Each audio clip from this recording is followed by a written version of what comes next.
실제로 사람이 살아가면서 겪게 되는 경험이 되게 중요해요. 아주 옛날, 최소한 10년 이상, 20년 정도 전에 우리나라에서 LPG 차량이 운행될 때 당시에 이 길거리에 뻗어 있는 차량들이 거의 대부분 LPG 차량이었고요. 이 차량들이 또 한겨울에는 또 시동이 안 걸려요. 심지어는 연료 라인이 문제가 되거나 뭐 제대로 폭발이 안 돼가지고 뭐 한참 동안 고생했던 그런 기억이 있었던 게 일반적인 LPG 차량에 대한 견해입니다. 하지만 대한민국의 LPG 차량의 그 기술력 수준은 정말 거의 가히 세계적이에요. 이거를 제가 어디 뭐 현대자동차 연구소에 누구랑 얘기를 나눈 게 아니라요. 실제로 우리가 아는 그 택시들 있잖아요. 보통 택시가 한 40만이 넘어가면요, 더 이상 국내에서 운행을 안 해요. 대부분 거의 100% 수출이 나갑니다. 어디로 나가냐면요, 도미니카로도 나가고요, 우크라이나로도 나가요. 이렇게 택시를 가져가는 나라 바이어들이 저희한테 뭐라고 얘기하냐면요, 전 세계에서 LPG 차량을 이렇게까지 잘 만드는 나라는 니네 나라 말고는 없어 라는 이런 얘기를 하더라고요. 그래서 제가 그때 당시만 해도 에이 뭐 듣기 좋으라고 하는 얘기 아니야? 라고 얘기를 했는데, 실제로 곰곰이 생각을 해보니까 진짜 대한민국의 LPG 차량은 정말 세계적이라고 저는 생각을 합니다. 그래서 이제 올해부터 본격적으로 판매가 되는 포터 LPG 차량 있잖아요. 솔직히 저는 긴가민가 했거든요. LPG 차량은 열도 많이 받고 그런데 거기다가 터보 차저를 달아서 좀 더 출력을 높인다? 조금 위험한 발상이다. 짐을 정말 많이 싣고 나서 이 차량을 운행을 하게 되면 아무래도 엔진이 제대로 버티지 못하지 않을까, 그런 걱정을 좀 많이 하긴 했는데요.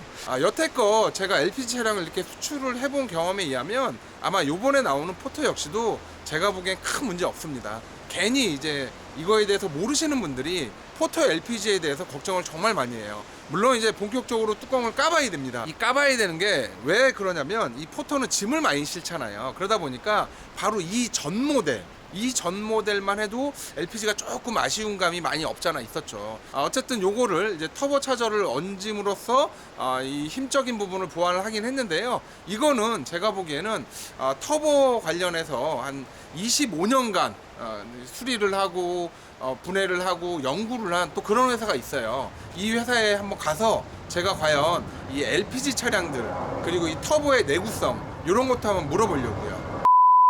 안녕하세요, 헤이맨입니다. 가격이 오르는 차량이 있습니다. 이것도 거의 맞을 것 같은데요. 자동차 업계에 오래 있다 보면요, 출도 알고요, 내수도 알게 되면 약간 그 틈새 같은 게 보이더라고요. 이게 헤이맨이 신기가 내려서 그러는 게 아니라요, 어떤 일을 오래 하다 보면 한 20년 이상 꾸준히 계속 그 일을 하다 보면 감이라는 게 있어요. 그래서 그 감에 의존해서 대충 찍어도 어느 정도 맞는다라는 거죠. 이 화물차들은 대부분 이제 디젤 차량들입니다. 디젤 차량들이 왜 앞으로 금액이 오를 수 있느냐에 대해서 여러분들한테 말씀을 드릴게요. 2024년도 1월 1일부터는요, 화물차는요, LPG랑 전기 말고는 생산을 아예 안 해요. 어떤 화물 영업하시는 분들은요, 그래 나는 전기차는 정말 마음에 안 들어, 왜냐면 얘는 중장거리를 뛸 수가 없기 때문에 우리는 안 좋아, 이런 분도 계시고요. 어떤 분들은 야 그래봐야 수도권 내에서 200km 안짝이면 거의 충분한 거 아니냐, 저녁에 자기 전에 충전해 놓고 아침에 일어나서 어느 정도 운행을 하다가 정 안 되면 고속 충전 한 10분 한 20분 정도 충전하고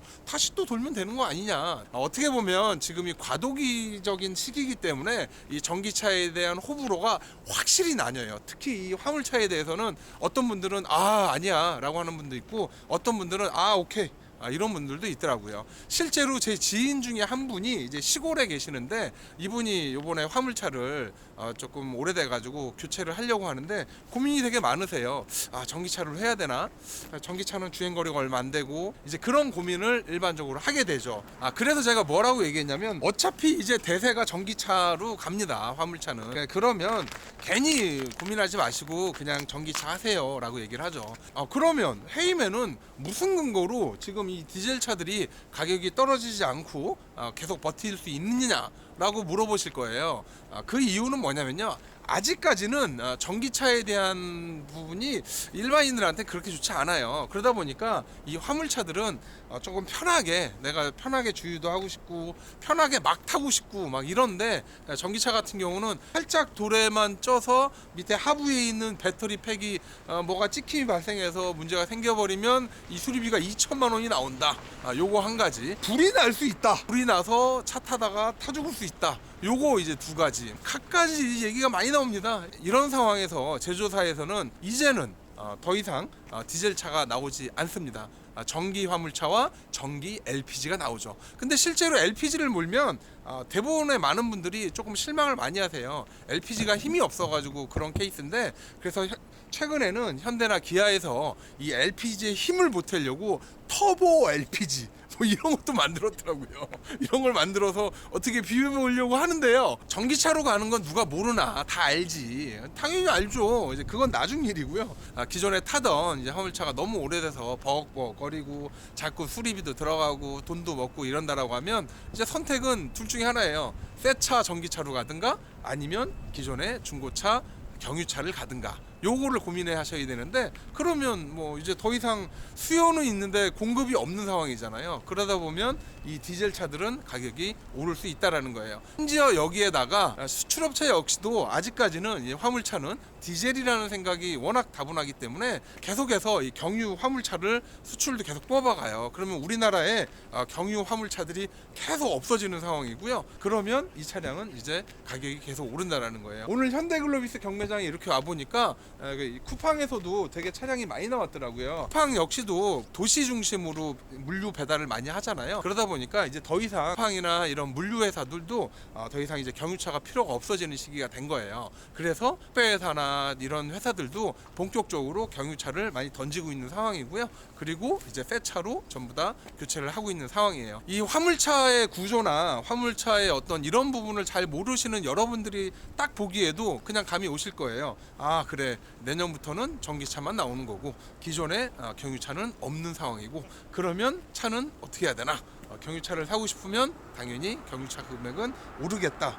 그래서 결론적으로 지금 시기에 디젤 화물차 이걸 지금 구입을 해놓으면요, 내년도 봄이 되거나 여름이 됐을 때는 아마 금액이 지금보다 살짝 올라 있거나 아니면 떨어지지 않을 겁니다. 아니, 당분간은 굉장히 안 떨어질 거예요. 지금까지 제가 말씀드렸던 그런 메커니즘에 의해서 당분간 화물차 경유차는요, 중고 가격이 아주 탄탄하게 그냥 버티고 있다라고 보시면 될 거예요. 너무 오래된 차는 안 돼요. 뭐 한 5년 정도, 5년에서 7년 뭐 그 정도 차량이 제가 보기엔 가장 좋은 연식과 연식 정도로 생각이 되네요.